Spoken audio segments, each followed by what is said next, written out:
हर हर महादेव शंभू हरि बोल हरि हरि बोल हरि बोल हरि बोल हरि बोल हरि बोल हरि बोल। शांति शांति। अब जो गोपियां बन के जो आई है वो सारे जानते हैं कौन है। ब्रज की गोपी तो है ही है।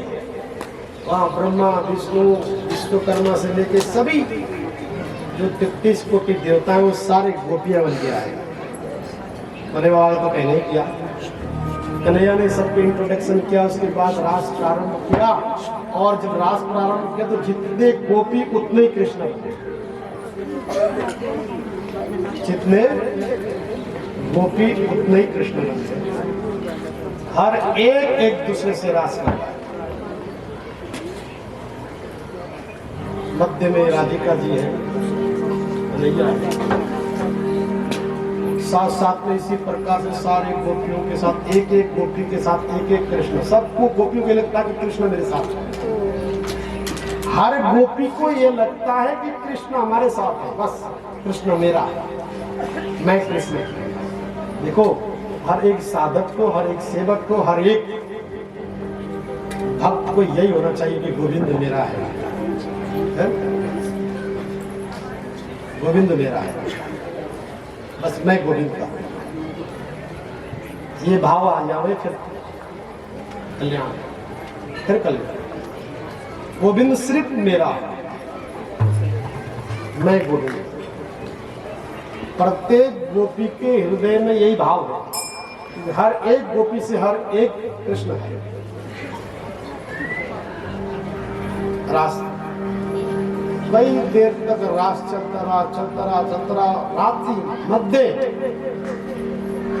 जब राधिका जी को ये अहंकार हुआ कि कृष्ण सिर्फ मेरा है और मेरे बस में है, बस ये कोई एक है प्रेम है, एक है अभिमान, एक है प्रेम कि गोविंद मेरा है, बस गोविंद मेरा है नहीं। लेकिन केवल गोविंद मेरी मुट्ठी में रह जाए बस, ये अभिमान। गोविंद मेरा है, प्रभु मेरा है, यहाँ तक ठीक है, लेकिन जो मैं चाहता हूं वो प्रभु करे, ये अभिमान। मैं वाली जो बात है, राधा जी को थोड़ा सा मैं है, सिर्फ कृष्ण मेरे साथ है, बस मैं जा नहीं सकता। मैं जैसा कहूंगी, जैसा करूंगी, जैसा नचाऊंगी वैसे कृष्ण नचेंगे। और भगवान तो किसी को भी अहंकार आ जाए बस उसके अहंकार तोड़ने के लिए अपनी लीला रचते हैं। अब जैसे राधिका जी को मध्य रात्रि में यह अहंकार आया कि कृष्ण केवल मेरी मुट्ठी में है, बस कन्हैया ने सोचा कि अब राधिका जी को अहंकार हो गया है, अब इनकी भ्रम को भी तोड़ना है। रास करते करते करते करते अचानक भगवान अंतर ध्यान हो गए। क्या? और राधिका जी को लग रहा है कि कृष्ण मेरे साथ है, तो अचानक जैसे ही आंख खुली, रास करते करते करते करते नृत्य करते करते देखा तो कृष्ण ने अकेली नाच रही। जब अकेली नाच रही तो बस गिर पड़ी। अरे मैं तो गोविंद के साथ, श्याम सुंदर के साथ, कन्हैया के साथ, कृष्ण के साथ रास कर रही थी, कृष्ण कहाँ चले? इधर देखा उधर देखा, थोड़ा आगे बढ़ी और आगे बढ़ी, थोड़ा और आगे बढ़ी, कृष्ण नहीं। अब तो परमात्मा है नहीं जिसके साथ रास रचे आनंद ले रही। अब थोड़ा आगे बढ़ी, देखते कृष्ण जी जिसका प्रीतम, जिसका प्रेमी अचानक छोड़ दे, अच्छा बताओ उसकी स्थिति क्या होगी, उसके हाल क्या होगा? विरह में फिर देख रहे पेड़ों में, पौधों में, डालियों में, पत्तों में। अब पूछती, किसी ने कन्हैया को देखा, किसी को पूछते तुमने किसी को देखा, किसी पूछती मेरे श्याम सुंदर को देखा, उन पेड़ों से, पत्तों से, वृक्षों से। ये कहती कन्हैया कन्हैया पुकारा करेंगे, लताओं ब्रिज में गुजारा करेंगे, कहीं तो मिलेंगे। वो बांके बिहारी उन्हीं के चरण चित्त लगाया करेंगे बस। अब तो पत्तों से ढूंढ रही है, पत्तों में ढूंढ रही है, जंगलों में ढूंढ रही है, क्यों बगिया में पूरे पेड़ पौधों में रात्रि 12 बज रहे कन्हैया अंतर ध्यान हो।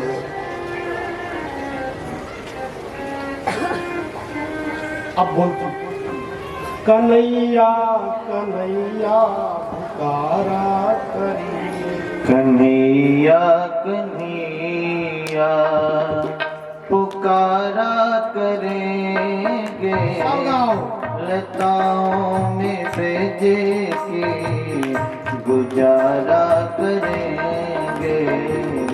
कन्हैया कन्हैया पुकारा करेंगे, लताओं में भेजे के गुजारा करेंगे।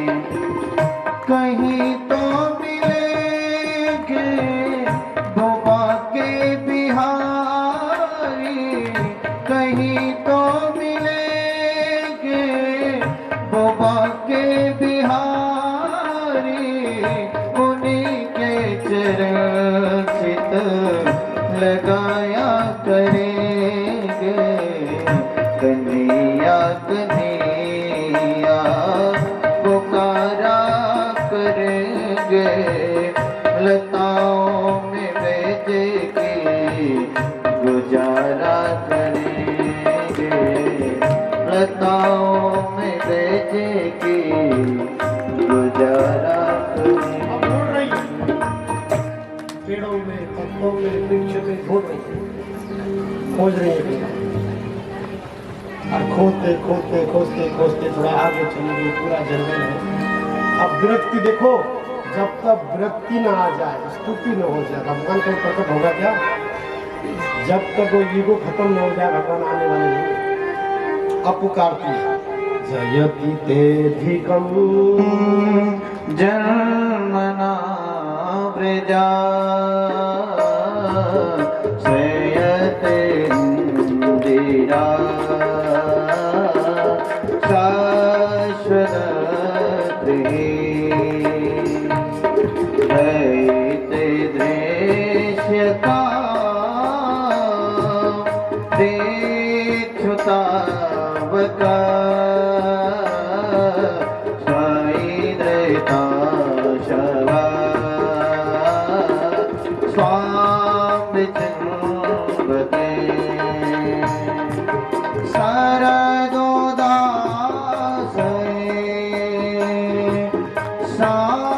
साधुजात सरसी जोधरा श्री मुसादृशा सुरत नाथ ते अशुल्किता शिता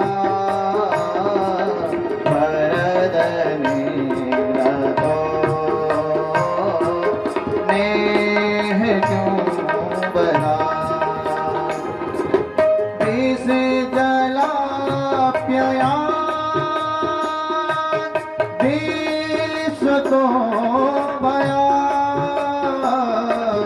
देशवते वयो रक्षिता न खलु गोपिका नंदनो भवा अखिल देहिरा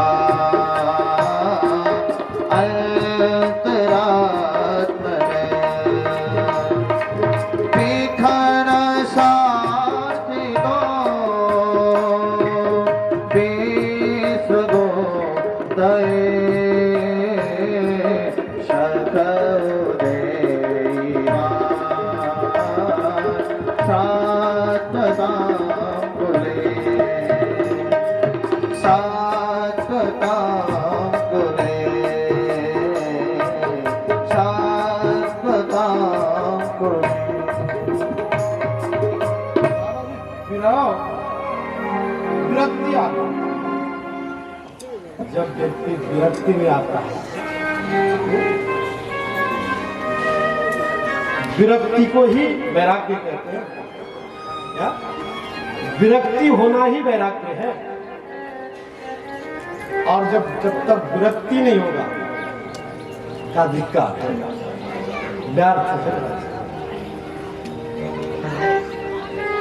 मुझ में ऐसी क्या कमी रह गई, क्या मुझसे गलती हो गई। जो व्यक्ति अपनी गलती को सुधार ले, गलती हो गई, गलती किया गया और उस गलती को सुधार ले, प्रायश्चित होना। और जब गलती को सुधारोगे तभी भक्ति आएगी। ध्यान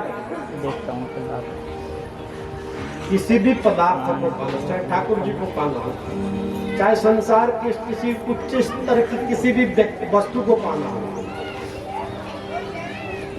यहाँ तक कि धन को भी पाना हो, लगन चाहिए, लगन, अनुराग चाहिए, विरक्ति। आज राधा जी को इतनी विरक्ति हो गई है, वैराग्य हो गया है। मेरा माधव, मेरा केशव, मेरा गोविंद, मेरा कृष्ण, जिस पर मैं अधिकार समझती थी, मुझ पर ऐसी क्या कमी रह गई, क्या त्रुटि हो गई जो मुझको छोड़कर जयति तेदिकम जन्म नाम मुझे। कितने जन्मों का, कहते हैं ना, एक व्यक्ति साधारण लड़के से विवाह करके लाता है तो कहता है कि मेरे 7 जन्मों की है, 7 जन्मों की बात करता है, नहीं करता है। जब फेरे डालता है तो 7 फेरे डालते हैं। इसमें पंडित जी वहां मठ लगाते समय कहते भैया 7 जन्मों की कसम खिला। तुम सबने भी खाए होंगे, कितने कसम खाए याद है? बताओ कितने कसम खाए थे, याद है? क्या उन कसमों की मर्यादा रखते हो? 7 जन्मों की, 1 जन्मों की, 1 महीने की गारंटी नहीं है। 7 जन्मों की बात, 1 महीने की गारंटी नहीं है। आजकल मैं आपकी बात नहीं कर रहा, आजकल तो तीसरे दिन में डिवोर्स हो रहा है प्रधान जी, तीसरे दिन में। और इसके पीछे कारण क्या जानते हो? मैंने पहले दिन बताया था, और टिक्की कर दी है, और ठीक है कि नहीं, सानू 10 दियो, चिंता न करिए, वैसी लेने आ जाओ। बस जिस दिन तुमने अपनी बेटी को ये संस्कार दे के विदा करोगे, बेटी आज से हमने तुझे दान कर दिया है, कन्या दान कर दिया है, तेरी माँ, तेरे बाप, तेरा परिवार, तेरा संसार वही है। दुख या सुख ध्यान रखना, सुखी से आना, दुखी होके मत आना। ये जिस दिन संस्कार दे दोगे और जिन्हें कहोगे बेटी चिंता नहीं करना, हम बैठे ना, हमने पैदा किया, हमने तेरे को पढ़ाया लिखाया, क्या कर लिया, कष्ट नहीं उठाना, सासू की बात मत सुनना, ससुर की मत सुनना, देवरानी की मत सुनना, जेठानी की मत सुनना, ननद की मत सुनना, चिंता मत करना। जब ये शिक्षा जाएगी तो घर टूटना ही है। फिर घर कहां से बसेगी बताओ? और आजकल हर बेटियां बहुत आगे चली गई, जाना भी चाहिए। और इसका मतलब ये नहीं है कि अपनी संस्कृति को भूल जाओ, अपने सदाचार को भूल जाओ, अपनी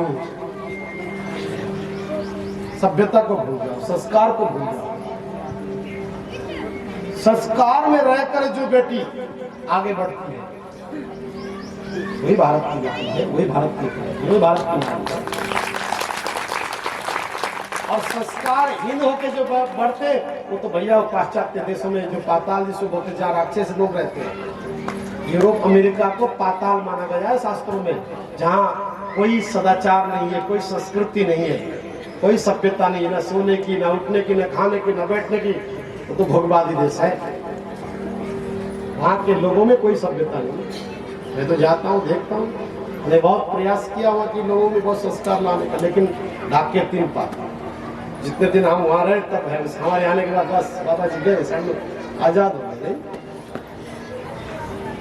संस्कार, हम संस्कार में होकर जिएंगे। ध्यान रखना, हमारा घर नहीं टूटेगा, हमारी बेटी कभी अधूरी नहीं,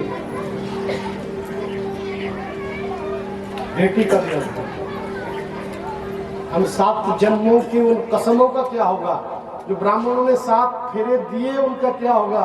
7 वचन उनको आपको गिलाया क्या होगा? संकल्प का क्या होगा बताओ? अरे ये शास्त्र तो झूठे हैं। ये जो बनाया, धर्म बनाया, वचन बनाए, ग्रंथों में लिखे गए। एक बात और है आजकल, पता है क्या है? आजकल विवाह में खूब डांस खूब होगा, खूब नाचना गाना होगा, बढ़िया पूरी रात बीत जाए, कोई बात नहीं, घोड़ी चढ़ रहा होगा और डांस हो रहा होगा। लेकिन जब फेरे के समय पर, नहीं जी जरा जल्दी करना, 15 मिनट में नहीं होगा। वो 15 मिनट तो तुम्हारे सारे संस्कार को धज्जियां उड़ा रहा है। विधि पूरी नहीं है, मंत्र पूरा नहीं है, वचन पूरे नहीं है, आज्ञा पूरी नहीं है, प्रतिज्ञा पूरी नहीं है, मंत्र पूरे नहीं है, तो कहां से? फिर कहते खुश रहना। ये संस्कृति हमको धीरे धीरे हमको बर्बाद कर रहा है। राधा जी व्याकुल है, व्याकुल। हे केशव, हे माधव, हे गोविंद, हे कृष्ण, कहाँ हो? क्या त्रुटि हो गई मुझसे? किंचित हो, क्या मेरे से त्रुटि हो गई है? जब विलक्षण विरह करते करते जब गिर पड़ी तो श्याम सुंदर प्रकट हो। सारी ईगो खत्म हो गया, मिट गया, तो फिर कन्हैया प्रकट हो गया। जहाँ ईगो है, ध्यान रखना, वहां परमात्मा कभी नहीं रहता। राधा जी को भी अहंकार आ गया और उस अहंकार में भगवान लुप्त हो गए और अदृश्य हो गए। जैसे ही वो अहंकार मिट गया, भगवान फिर प्रकट हो गए। जैसे राधा भगवान के भजन करते करते गिरने लगी तो भगवान श्याम सुंदर प्रकट होकर अपने गोदी में उठाए। तो जुगर जोड़ी की दोनों एक हो गए। राधा और कृष्ण में कोई अंतर नहीं है, ऐसे शास्त्र कहता है। राधा जी के भ्रम को भी तोड़ा, उनके अज्ञानता को, उनके अहंकार को भी प्रभु ने तोड़ा। बहुत सुंदर रास हुआ। आगे भगवान एक से एक ब्रज में लीलाएं करते हैं और इधर मामा कंस ने हर प्रयत्न, हर प्रयास, एक से एक राक्षसों को भेजा। भगवान ने उन सबको सद्गति दी, सबको उनका वध किया, सबको जो है परमधाम प्रदान किया। अब अंतिम में कंस हार कर वो निश्चित हो गया कि कृष्ण ही मेरा काल है, कृष्ण ही मेरा भांजा है, भांजा ही मेरा काल है। तो उसने एक नई योजना बनाई। क्या बनाई? नई योजना। अब कृष्ण को मारने का नई योजना बनाई। अब कृष्ण बलराम को कैसे मथुरा लाएं, इस पर योजना बनाई। सारी अपने मंत्रिमंडल को बुलाया, कैबिनेट को बैठाया और एक गुप्त मीटिंग की और कहा कि महाराज कैसे कृष्ण को यहाँ मथुरा लाएं और उसको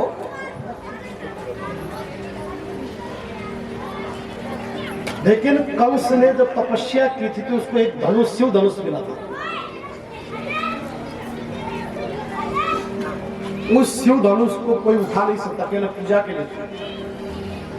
ये वरदान था कि यदि जिसने भी शिव धनुष को उठा के प्राण में चढ़ाया, उसी के द्वारा तेरी मृत्यु हो जाए, वो तेरा काम। अब ये परीक्षण लेना चाहता था, एक परीक्षा लेना चाहता था कि वास्तविक तक कृष्ण ही मेरा काल है कि नहीं।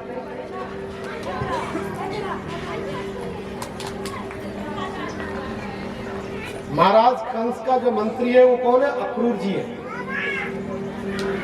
और अक्रूर जी कृष्ण के चाचा लगते हैं। योजना बनाई, कोई और व्यक्ति जाएगा तो शायद कृष्ण आए या ना आए, लेकिन अक्रूर जी को भेजेंगे तो निमंत्रण लेके तो आए। पूरी एक आयोजन बनाया कि अब मथुरा में धनुष यज्ञ का ऐलान किया, सबको निमंत्रण दिया, सब गांव वालों को, पूरे शहर वालों को सबको दिया और अक्रूर जी को बुला के कहा कि एक काम करो, हमने धनुष यज्ञ किया है, आखिर मेरे भांजे हैं और बेगर भांजे का कैसे मेरा यज्ञ पूर्ण हो सकता है, और मैं चाहता हूं कि एक बार कृष्ण बलराम को मथुरा लेके आओ। ऐसा निवेदन किया महाराज कंस ने अक्रूर जी को। अक्रूर मंत्री है, लेकिन अक्रूर जी के मन में एक भाव आता है कि दुष्ट के हृदय में कोई न कोई पाप उत्पन्न हुआ है, जो कृष्ण को यहाँ बुलाने का कोई न कोई योजना बन गया है। अब मैं क्या करूं?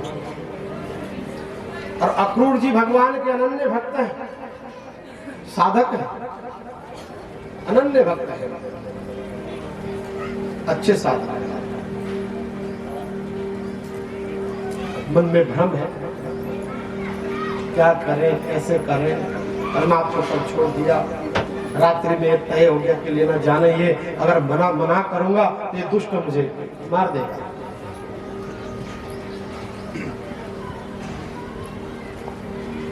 लेकिन दुष्ट के हाथ से मरने से अच्छा कम से कम भगवान के दर्शन तो कर लूंगा। अक्रूर जी ने मन में ठान लिया। सुबह उठे, ब्रह्म मुहूर्त में स्नान आदि से निवृत्त हुए, तैयार हो गए, रथ तैयार किया और वृंदावन की ओर। वृंदावन जब पहुंचे तो दूर से जब देखा कि नंद बाबा ने देखा कि अक्रूर जी का रथ आ रहा है। अब अक्रूर जी महामंत्री हैं और वो भी दुष्ट कंस की, पूरा धरती में पूरा कंस ने ऐसा उदंड मचाया हुआ है, तांडव किया हुआ है। कोई पूजा नहीं कर सकता, कोई पाठ नहीं कर सकता, कोई यज्ञ नहीं कर सकता, कोई अनुष्ठान नहीं कर सकता। कोई साधु भगवान का भजन कर रहा हो तो कहता कंस ही भगवान है, कंस का नाम दो, कंस के आगे जाके शरणागति हो जाओ। ऐसा पूरा उसने नियम बना दिया है, कोई भगवान का नाम लेने वाला नहीं है। महात्मा सब त्राईमाम है, साधु सब त्राईमाम, एक ही प्रार्थना करे, प्रभु अब तो कृपा करो, इस दुष्ट का जीवन वध करो।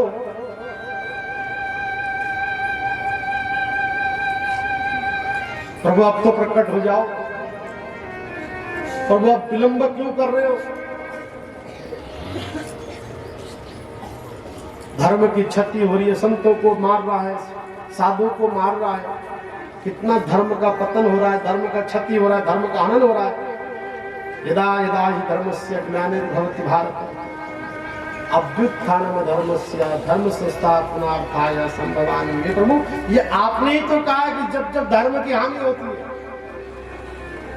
आपका पदार्पण होता है, आपका आगमन होता है। आप लेकिन प्रभु आप विलंब के सब जितने भी साधु लोग हैं, संत लोग हैं, ब्राह्मण लोग, सब भगवान की ऐसा माहौल बना दिया।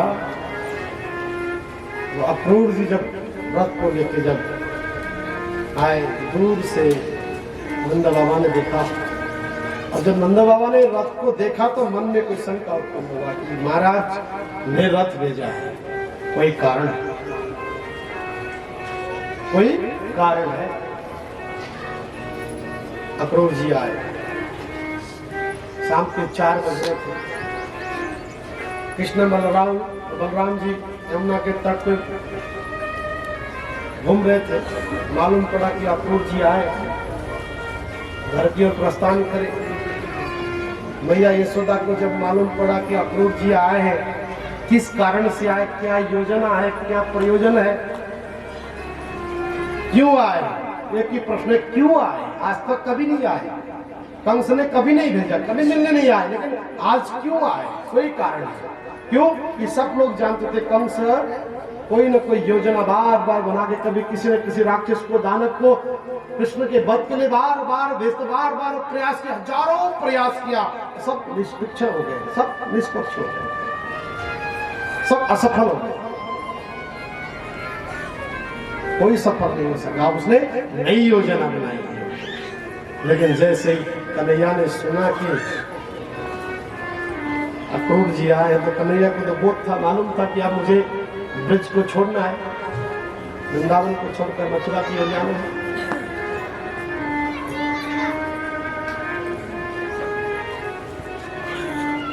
अब घर पहुंचे, देखा अक्रूर जी को प्रणाम किया, चाचा जी है। लेकिन अक्रूर जी ने अभी कुछ नहीं बताया। अक्रूर जी ने जब अक्रूर जी से पूछा कन्हैया ने कि चाचा जी कैसे आगमन हुआ, कैसे आना हुआ, फिर समय को मुताबिक अनुकूल अनुसरण करते हुए कहा कि महाराज कंस ने एक यज्ञ रखा है, धनुष यज्ञ, उसमें कृष्ण बलराम को बुलाया है, ये निमंत्रण है। जैसे ये निमंत्रण है अंदर से रसोई घर से, मैया को मालूम पड़ा, मैया तो बेचारी बेहोश हो गई, मैया तो बेहोश हो गई, मैया बेहोश। अच्छा कृष्ण को बुलाया, कृष्ण जाएगा, कन्हैया जाएगा, बेहोश हो गई। अक्रूर जी भी समझ गए, और कृष्ण बलराम को जानते ही हैं। बड़ी मुश्किल से मैया ने भोजन बनाया और सबको 4 चौकी लगाई, अक्रूर जी का, नंदा बाबा का, बलराम जी का, कन्हैया का। भोजन परोसने लगी, अब बेचारी हो तो आधी पागल जैसी हो गई। देखो आत्मा पहले ही बता देता है, हमारे जीवन से यदि कोई अमूल्य वस्तु जाने वाली हो, या हमारा कोई क्षति होने वाला हो, कोई अशुभ होने वाला है, तो हमारा ये तो आंख फटक जाएगा, या कोई ना कोई हमको संकेत मिलेंगे, आत्मा मन कोलाहल हो जाएगा, मन घबराएगा, मन में नाना प्रकार की बातें आएंगे। कभी देखना लगता है आज कोई अनहोनी होने वाला है, कोई अशुभ समाचार मिलने वाला है, कोई घटना घटने वाले, ऐसे हमको बोध होता है। लेकिन रात्रि में महाराज कंस के दूत आ गए, शंभू, अरे जोर से बोल दो शंभू, और प्यार से बोल दो शंभू, कल शाम के बाद नहीं बुलाऊंगा शंभू। थक गई हमारी माताएं, नहीं? ताली पीटते पीटते, हाथ खड़ा करते करते, ताली पीटते पीटते थक गई तो तालियां बजा रही है। आज कहता हूँ तालियां बजाते तो यूं करके बज जाती है। हरि बोल, हरि हरि बोल, राधे, जय श्री राधे, जय श्री राधे, जय श्री राधे, जय श्री कृष्ण, जय श्री कृष्ण, जय श्री राम, जय श्री राम, जय श्री राम, हरि बोल, हरि हरि बोल। अब भैया तो आधा बावड़ी हो गया, आधा बावड़ी, बावड़ी समझते हो? आधा बावड़ी, पागल जैसे लगता है कि अब कोई अमूल्य वस्तु जाने वाला है। आत्मा गवा कर देती है, गवा देती है। संध्या का समय, भोजन का टाइम हो गया। अब मैया को देखकर कन्हैया को भी तकलीफ तो हो रही है, लेकिन प्रकट नहीं कर सकते। सबने भोजन किया, कन्हैया ने नहीं किया कि मैया को कराऊंगा रोज, क्योंकि मैया वो अपने हाथों से माखन खिलाती है, मिश्री खिलाती है, तैयार कराती है। वो जो प्रेम मैया ने दिया है, वो प्रेम कोई छोड़ से भूल सकता है क्या? थोड़ी देर के बाद रसोई घर में कन्हैया गया। कन्हैया ने कहा क्या बात है मैया, तो इतनी उदास क्यों है? निरीक्षण करके गए, परिक्रमा करके गए। कन्हैया रसोई घर में गए, मैया से पूछा क्या बात है मैया, तू उदास क्यों है, तू मायूस क्यों है, क्या बात है? अरे कन्हैया मैंने सुना है कि तू कल जा रहा है। बोला मैया कहाँ जा रहा है, कहाँ जा रहा है? अरे मैं तेरे पास हूँ, तेरे पास ही रहूंगा। लेकिन माँ का जो आत्मा है ना, देखो एक बात कहूँ, माँ का जो आत्मा है ना, उससे बड़ा विशाल मंदिर कुछ और हो नहीं सकता। माँ का हृदय से बड़ा कोई पवित्र स्थान नहीं हो सकता। माँ का जैसा प्रेम है, अनमोल प्रेम है, मिल कहीं पे दे नहीं सकता। इस माँ ने 9 महीने तक गर्भ में रखा, पूरी रात भीगी रही, पूरी रात जगती रही, उस बालक को पोषण के लिए, पालने के लिए, बड़ा करने के लिए पूरी अपनी शक्ति लगा दी, अपनी ताकत लगा दी। और बड़ा होकर बेटा क्या देता है? क्या देता है?